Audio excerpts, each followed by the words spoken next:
Akala ko dati, madali lang maging vlogger.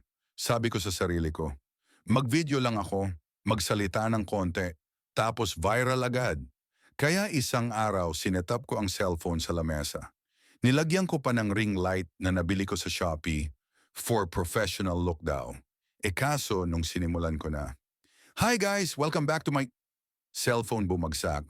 Ayun, naputol ang intro ko. Inayos ko ulit, restart. "Hi guys, welcome back to my chai..." Nanay ko sumigaw sa background.